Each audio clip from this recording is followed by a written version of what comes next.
अस्सलाम वालेकुम। 10th class chemistry. आज जो हमारा टॉपिक है रिमूविंग ऑफ परमानेंट हार्डनेस। कल हमने रिमूविंग ऑफ टेम्परेरी हार्डनेस के बारे में पढ़ा था, उसके दोनों तरीक़ों के बारे में पढ़ा था। आज हम परमानेंट हार्डनेस के बारे में पढ़ेंगे जो चैप्टर नंबर 15 वाटर में है। हम परमानेंट हार्डनेस ऑफ वाटर को रिमूव कर सकते हैं दो तरीक़ों से, एक वॉशिंग सोडा से और एक सोडियम जिलेट से।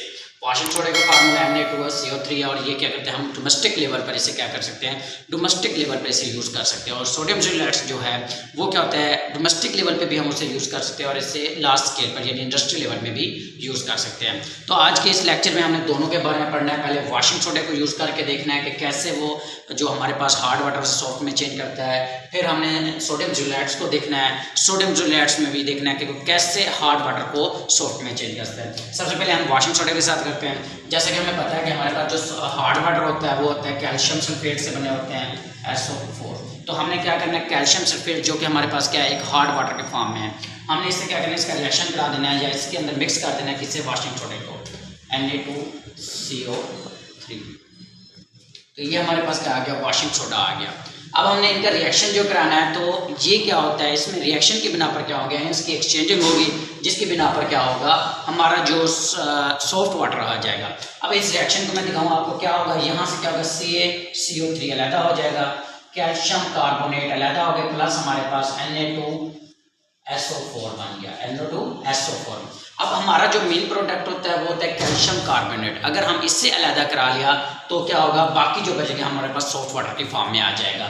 तो कैल्शियम कार्बोनेट को हमारा जो होता है या मैग्नीशियम कार्बोनेट्स, इनको हमने रिमूव कराना होता है परमानेंट हार्डनेस में से वाटर को सॉफ्ट करने में। तो ये तो हो गया हमारे वॉशिंग सोडे का। अगर हम इस स्ट्रक्चर तौर पर देखें तो हमारे पास क्या है, कैल्शियम और एक सल्फेट है, तो हम इसका स्ट्रक्चर फार्मूला लेते हैं डबल बॉन्ड O।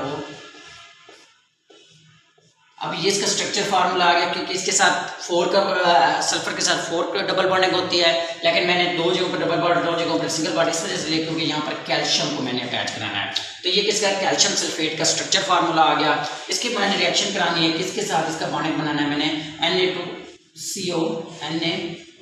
और CO3 के साथ, Na2 + CO3 के साथ मैंने इसके साथ कराना है। सबसे पहले क्या होगा, हमारे पास इस बॉन्डिंग की ब्रेक होगी।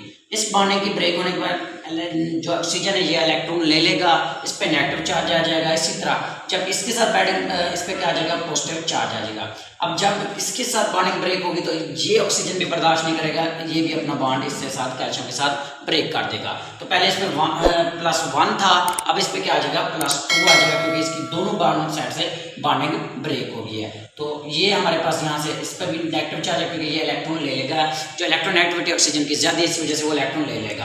तो हमारे पास क्या हो जाएगा, यहाँ पर ये कैल्शियम के 2 आयन्स अलहदा हो जाएंगे और ऑक्सीजन पे नेगेटिव और इस ऑक्सीजन पे नेगेटिव आएगा। यहाँ से क्या होगा, जो हमारे पास ये Na2 यानी सोडियम है, ये क्या करेगा, एक बॉन्ड इसके साथ बना देगा और एक बॉन्ड किसके साथ बना देगा, एक जो हमारे पास Na2 और इसके साथ बना देगा। तो ये हमारे पास बन जाएगा, इस तरह फार्मूले में आ जाएगा।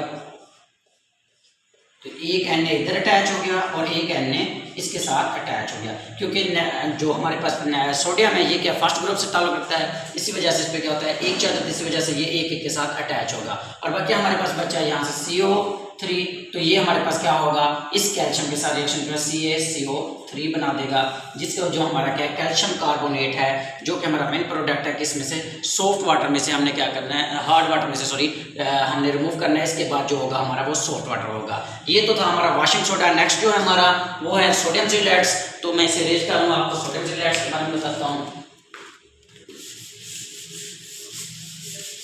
सोडियम जिलेट्स में जो हमारे पास प्रोसेस है उसमें हमने क्या करना है, इसकी जो सबसे पहले मैं कुछ प्रॉपर्टीज लिखवा दूं। सोडियम जिलेट्स जो होते हैं हमारे पास Na2 तो इसकी जो प्रॉपर्टीज हैं, सबसे पहले एक प्रॉपर्टीज मैं आपको कुछ उसकी प्रॉपर्टीज बता देता हूं। सबसे पहले क्या है, ये क्या होता है, ये हमारे पास क्या होता है, नेचुरली तौर पर भी पाया जाता है और इसे आर्टिफिशियल तौर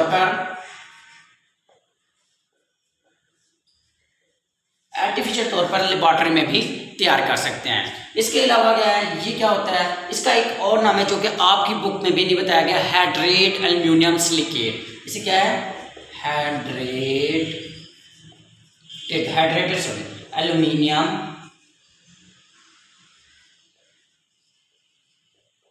सिलिकेटेड। सिलिकेट। इसका एक नाम है हाइड्रेट एल्यूमिनियम सिलिकेट। ये भी आपकी बुक में नहीं है लेकिन अक्सर एमसीक्यूज में आ जाता है। इसके अलावा जो थर्ड इसकी प्रॉपर्टीज है वो हमारे पास ये क्या होता है, ये पाउडर फॉर्म में होता है,